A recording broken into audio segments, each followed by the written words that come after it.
Conheci uma mina maneira da igreja, só que ela tem filho, mané.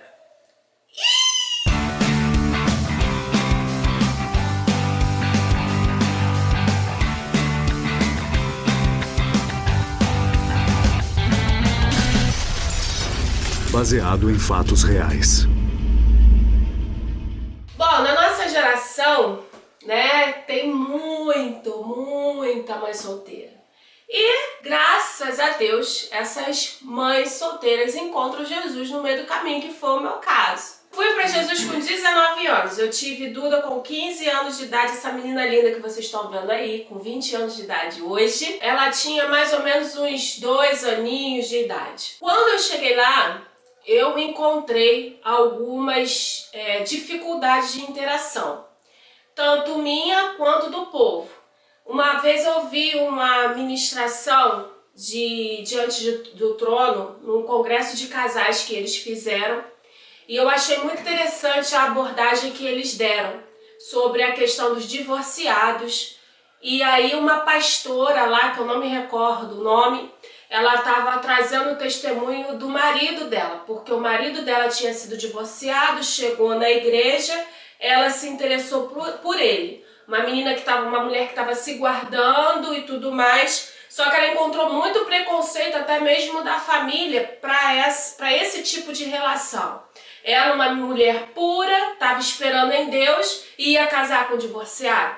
Então, lá ela trouxe esse testemunho e ela disse que a igreja brasileira não está preparada. A igreja brasileira não, né? Acho que é ao redor do mundo. Nós, igreja, eu me coloco nessa situação também. Não estamos preparados para receber uma classe de pessoas que são os divorciados, as mães solteiras e pais solteiros também, e os homossexuais.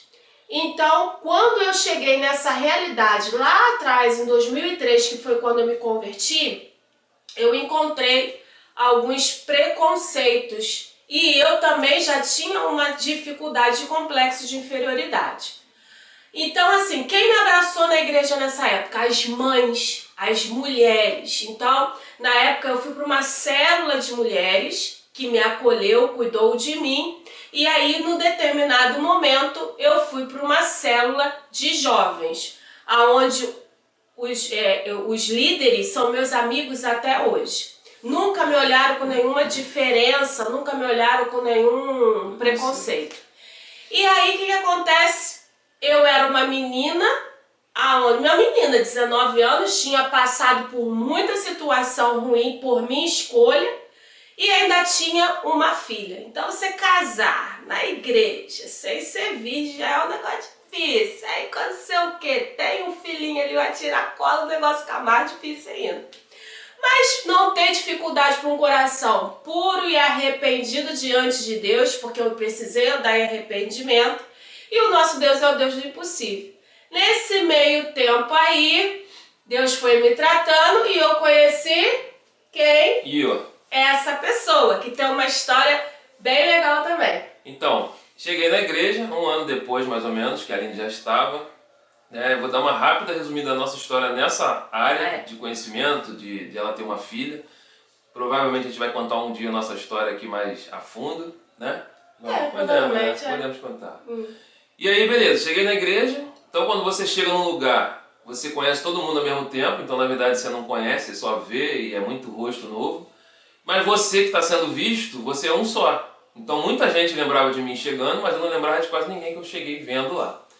E aí, nós fomos fazer parte de uma célula que era mista, onde eram solteiros, mas eram homens e mulheres misturados.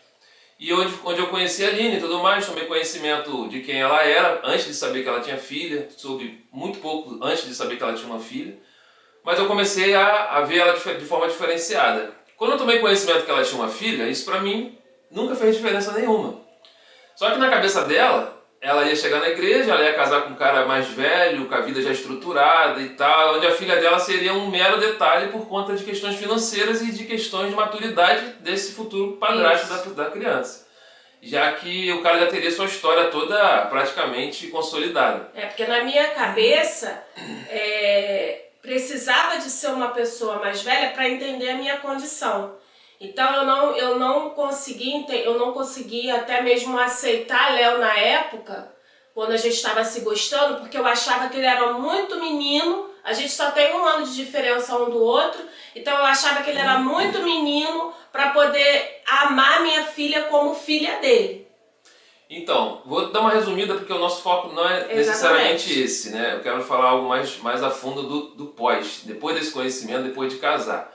Mas a minha visão era essa, a dela era essa que ela acabou de falar, a minha não tinha problema nenhum. E quando a gente começou a se gostar, ela chegou até a sugerir da gente se afastar, porque a gente estava se gostando mais do que devia. E na cabeça dela era incabível um cara da minha idade assumir a ela e uma filha e querer casar e querer ter uma coisa mais séria. Foi quando eu fui e falei com ela que isso não era problema, né? Resumidamente, nós ficamos juntos, namoramos 1 ano e pouco, como falamos no vídeo anterior, e casamos. Beleza, casamos. Deixa eu só né, fazer um adendo aqui. Esse vídeo especificamente é para os casados que casaram, né, nessa condição, que tem muita gente que se encontra nessa condição, né, de ter que assumir um enteado. Eu nem gosto muito dessa palavra porque a gente não vive essa realidade, a gente vive a realidade de pai, filho, mãe, filho, então a gente não tem muito essa colocação de padrasto, de enteado, mas tem muita gente que casa nessa realidade, então a gente vai falar um pouco sobre isso. Mas antes da gente entrar nisso, eu quero falar para as mães e os pais solteiros que hoje encontraram Jesus, estão nessa expectativa de ter um casamento. Primeiro ponto, você não é menos por causa disso. Então tira da sua cabeça que você tem que ficar com o primeiro que aparecer na sua frente. Eu vou falar especificamente para a mulher porque foi o que eu vivi. Então, o primeiro que aparecer é isso que eu tenho que ter, eu não preciso de... ou então eu não vou casar porque afinal de contas eu tenho filho. Nada disso. Que todo o complexo de inferioridade saia da sua vida em nome de Jesus e você entenda que você é princesa do Senhor. Então, assim, você precisa se entender como filho de Deus. Como filho de Deus, nós não precisamos e não temos que passar por essas tribulações de ter que ficar com o resto, porque nós não somos resto. O Senhor nos resgatou para sermos o melhor dessa terra. Agora, você vai precisar se posicionar. Eu precisei me posicionar. Eu conheci Léo depois de um longo período de tratamento do Senhor, onde eu abri mão de ficar com outras pessoas na tentativa de ter alguém. Então você também precisa fazer a sua parte. Talvez você não esteja procurando no melhor lugar. Talvez aquilo que você não esteja se posicionando é que está impedindo a sua bênção. Então você tem que olhar para dentro. Então você precisa se posicionar e tirar da sua vida todo o complexo de inferioridade. E se Deus fez na minha vida, garota, faz na sua vida também. Faz. Então, beleza. Resumindo a história, nos conhecemos, nos casamos, beleza. Agora, da noite pro dia, eu era marido, eu era pai e eu não sabia nem ser filho direito. Então, ficou uma parada meio tudo novidade. Exatamente. Né? Você tem que trabalhar, você tem que fazer sustento, você tem que cuidar da sua casa, da sua esposa e de um filho que você teve da noite pro dia. Ninguém nasce pai, ninguém nasce sabendo, não vem com manual de instrução, mas pelo menos você planeja ou não, mas no mínimo 9 meses de gestação você tem para se entender, preparar, se ver como pai, né? Exatamente. Você se pôr naquele lugar de que uma hora vai nascer. E quando você casa, hoje e amanhã você é pai. E não dá pra fingir que é pai, você tem que ser. Ali tem uma criança, na época ela tinha 4, 5 anos, então ela precisava saber que ela tinha pai e tinha mãe. Né? Que a autoridade da casa é uma coisa, mas ser pai é outra. Eu posso ser autoridade com o filho de um amigo meu que vem aqui, com o vizinho. Eu sou autoridade da casa, não vai fazer aquilo que eu não quero, não vai subir onde eu não quero, não vai quebrar as coisas. Isso é outro assunto. Porém, nós estamos falando de filho. Então beleza, aí eu fui levando minha vida, nos casamos, fomos morar de aluguel nos primeiros 9 meses da nossa vida de casado e tal. E tinha a Maria Eduarda, que eu achava que estava sendo o melhor pai do mundo, que eu achava que eu fazia tudo que eu precisava e tal. E o erro que a gente cai, né, isso eu falando para homens agora, e depois eu fui saber na igreja que tinha um monte de amigos meus, que eu pensava que algum ou mais de um dos filhos do casal era dele também, que às vezes até se parece, como eu e a Duda nos parecemos bastante. E eu achava que era dele, depois fui descobrir que não, que era uma enteada, era filha só da esposa. E depois eu fui vendo que tem um monte nessa situação e que é uma coisa muito comum. que às vezes se dá bem, às vezes não se dá, mas a questão é que bem é esse que se dá. Às vezes você acha que está se dando bem, porque você só faz aquilo que a pessoa quer, que a criança quer, porque afinal de contas eu tenho que provar todo dia que eu sou um bom pai. Eu tenho uma ideia na minha cabeça, que ela é minha filha até o dia que ela quiser, essa é a impressão que dá, porque se amanhã ela acordar dizendo que não quer mais ser minha filha, o que eu vou fazer? Vou estar na justiça? Ela não é minha filha de sangue. Porém, eu como pai tenho que me posicionar como pai antes dela se posicionar como filha. Ela não precisa se ver como filha primeiro. Eu preciso primeiro me ver como pai, exercer autoridade com ela. Eu sei que tem casos onde o pai biológico tem interferência, visita. No meu caso não tive isso, que a princípio parecia algo ruim, mas depois se tornou algo mais fácil, porque não ficaram duas criações. Mas independente da situação, você é você, na sua casa você é autoridade, você é o pai e ela é a filha. E como a Aline já falou, não usa esse termo enteado e padrasto, sempre tratei como filho, mas ainda que você se refira assim, tem casos que chama de tio, né, porque tem o pai biológico, aquela questão mais ética mesmo, mas na prática é uma vida de pai e filho. Vem os filhos biológicos e o tratamento precisa ser o mesmo. E é onde que eu aprendi que eu estava errando muito? Quando justamente a minha filha biológica veio. Nós temos uma filha juntos, que é a diferença de 9 anos de uma para outra. Então até os 9 anos de Duda, eu achava que eu era um pai exemplar, excelente, eu era muito legal. Até porque ainda tem o peso do ela não tinha pai, então o que tiver tá bom. Não é isso, é para ser pai de fato. Enfim, deixa essa parte pra lá. E aí a Ayla nasceu, beleza. A Ayla com 1 ano, 2, e Duda crescendo, né? Duda foi fazendo 10, 11, 12 e a Ayla crescendo. Chegou um período da vida de Ayla, quando ela já tinha 3, 4 anos, ela já entendia as coisas melhor.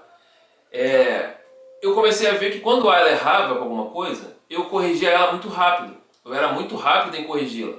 Pra ela, enfim, botar um casaco, ou deixar de malcriação, ou querer fazer graça na rua, ou querer mexer onde não devia. Enfim, qualquer coisa que eu reprovasse dela, a minha atitude era muito rápida. Filha, não pode, sai daí, castigo, bater, o que fosse que tivesse que ser feito, a gente fazia na frente dos outros, na rua. Não tem essa de ficar constrangido com os outros e meu filho querer fazer graça, que também isso é outro assunto que a gente vai falar. Exatamente. Mas, nessa questão, eu vi o quanto eu ficava aquém quando a Duda errava. Do quanto eu ficava esperando a Aline fazer alguma coisa, afinal de contas, ela é a mãe. Mas não é na hora que tá tudo bem. Na hora que tá tudo bem, eu sou pai. Na hora que tá tudo mal, ela é a mãe. Então a gente tem que sair desse lugar de jogar para mães por ser biologicamente mãe, né? E você como pai não ser. E você achar que essa responsabilidade de correção, dessas questões mais chatas, né? Que com certeza é chato, ninguém tem prazer na hora da correção, o que nos move é o resultado disso, mas corrigir é chato pra caramba. Tirar coisa que você quer dar, bater, castigo. Eu não gosto disso, gosto de presentear, mas para presentear tem que fazer por onde? Nem Deus nos presenteia se a gente não tiver condições, Deus não é irresponsável.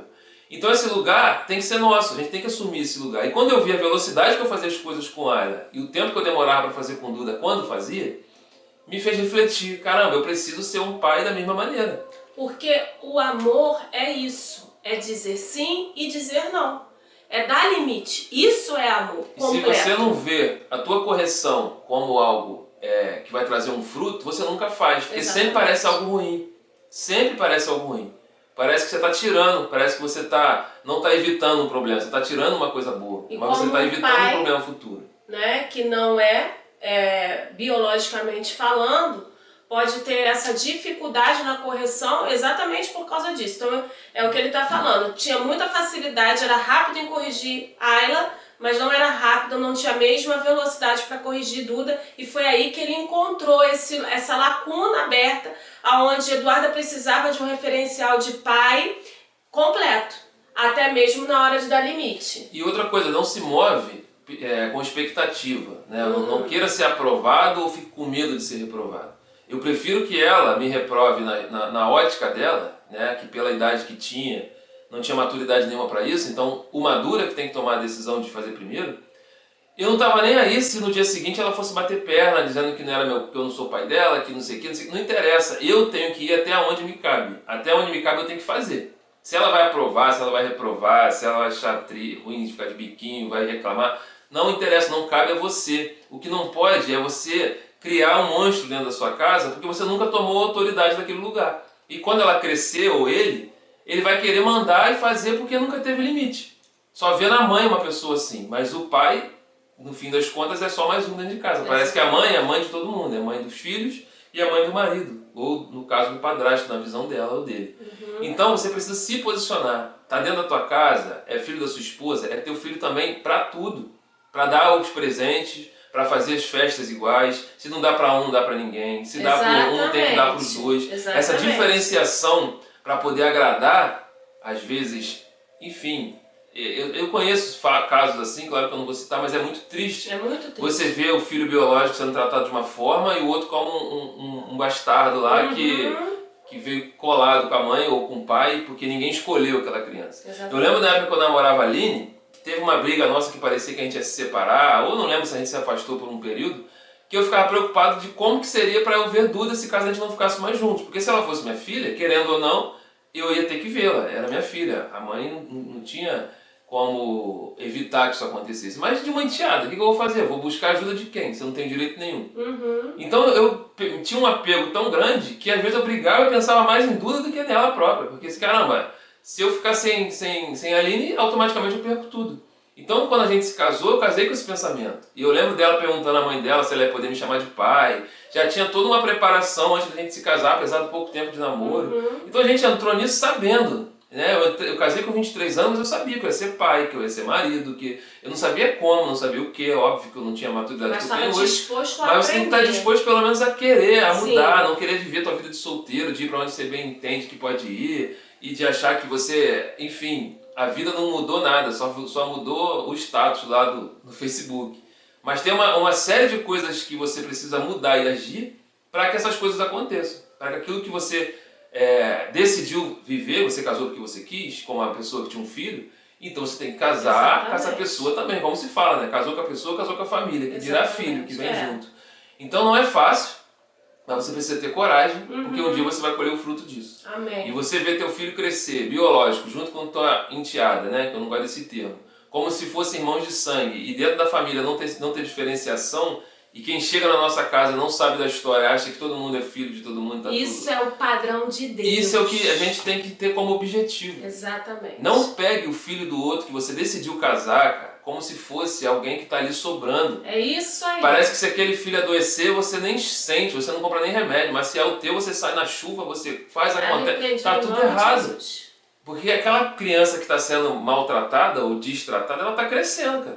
Ela tem a mesma faculdade mentais do seu filho biológico e está entendendo tudo que está acontecendo. Ele não é digno ou indigno do teu amor. Ele tem os mesmos merecimentos, está no mesmo lugar. Você se juntou porque você quis. É digno da mesma forma. É, da mesma forma. Então esse posicionamento precisa ser tomado. Então foi difícil para mim? Foi. Claro que foi. Mas eu precisei tomar essa decisão. Teve situações que eu jogava para a Aline e ela falava: por que você não faz?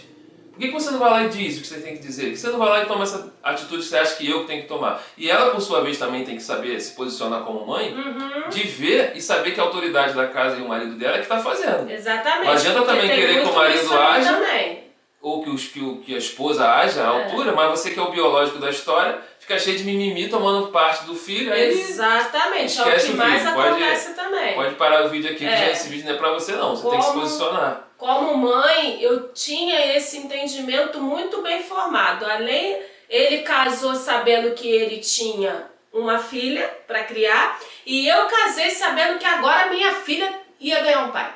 Então, como pai, ele era autoridade. Então eu nunca tirei a autoridade dele com ela, independente se é pai biológico ou não. Então a gente vê muito disso também. Mulheres que falam, você tem que exercer autoridade. Quando o pai, que não é biológico, vai exercer autoridade, a mulher cresce, fala: o filho é meu, quem manda sou eu. Aí lascou tudo.